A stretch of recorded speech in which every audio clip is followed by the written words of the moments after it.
ప్రస్తుతం యూత్ చాలా వరకు ఈజీ మనీకి అలవాటు పడుతున్నారు. కష్టపడకుండా రూపాయి పెట్టుబడి పెడితే అది 10 రూపాయలుగా మారుతుంది అంటే దానికోసం ఏం చేయడానికైనా సిద్ధపడుతున్నారు. అలా ఈజీ మనీ సంపాదించటానికి చాలామంది ఎంచుకుంటున్న మార్గమే బెట్టింగ్ యాప్స్. ఈ బెట్టింగ్ యాప్స్లో డబ్బులు పెట్టుబడి పెట్టడం కోసం అప్పులు చేయటం, ఆ తర్వాత అందులో ఓడిపోయి అప్పులు కట్టలేక ఆత్మహత్యలు చేసుకోవటం ఇలాంటివి తరచుగా జరుగుతున్నాయి. అయినా కూడా ఈ బెట్టింగ్ యాప్స్ని ప్రమోట్ చేసే విషయంలో స్టార్లు వెనక్కి తగ్గటం లేదు. తాజాగా ప్రకాష్ రాజ్, రానా కూడా ఇందులో భాగమే అన్న విషయం బయటపడింది. బెట్టింగ్ యాప్స్ మాత్రమే కాదు, ఆన్లైన్ రమ్మీ కూడా యూత్కి అడిక్షన్ లాగా మారిపోయింది. డబ్బులు పెట్టుబడి పెట్టి రమ్మీ ఆడి గెలిస్తే ఈజీ మనీ అనే అపోహలో చాలామంది ఉండటంతో వాటికి కూడా బాగా అలవాటు పడి అందులో డబ్బులు ఖర్చు పెట్టడానికి సిద్ధమవుతున్నారు.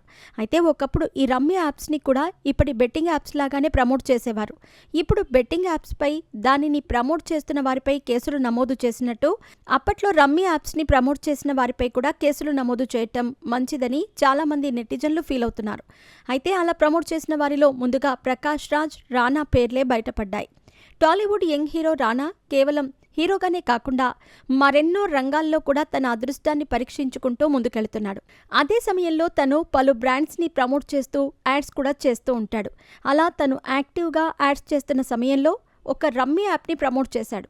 ఆ యాడ్లో రానాతో పాటు ప్రకాష్ రాజ్ కూడా ఉన్నారు. అలా ఈ ఇద్దరూ కలిసి అప్పట్లోనే ఆన్లైన్ రమ్మీని ప్రమోట్ చేశారు.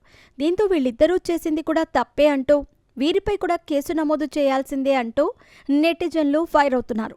రమ్మీ కూడా బెట్టింగ్ యాప్ లాగా ఈజీ మనీ కోసం చేసేదే అని, దానికి దీనికి తేడా లేదని అభిప్రాయం వ్యక్తం చేస్తున్నారు. ప్రస్తుతం బెట్టింగ్ యాప్స్ని ప్రమోట్ చేస్తున్నందుకు చాలామంది ఇన్స్టాగ్రామ్ ఇన్ఫ్లుయెన్సర్స్, యూట్యూబర్స్పై కేసులు నమోదయ్యాయి. ముందుగా ఈ యాప్స్ని ప్రమోట్ చేస్తున్న వారిపై చర్యలు తప్పవు అనే విషయం బయటపడిన వెంటనే కొందరు ఇన్ఫ్లుయెన్సర్స్ అలర్ట్ అయ్యారు. ఈ కేసు తమ వరకు రాకుండా ముందు జాగ్రత్తగా బెట్టింగ్ యాప్స్ని ప్రమోట్ చేసి తప్పు చేశామని తప్పు ఒప్పుకున్నారు. కానీ భవిష్యత్తులో కూడా ఇలాంటి యాప్స్ని ప్రమోట్ చేసే ధైర్యం ఎవరూ చేయకూడదనే ఉద్దేశంతో పలువురిపై కేసు నమోదు చేసి వారిపై చర్యలు తీసుకోవటానికి అధికారులు సిద్ధమయ్యారు. దీంతో సోషల్ మీడియాలో ప్రస్తుతం ఇదే హాట్ టాపిక్గా మారింది.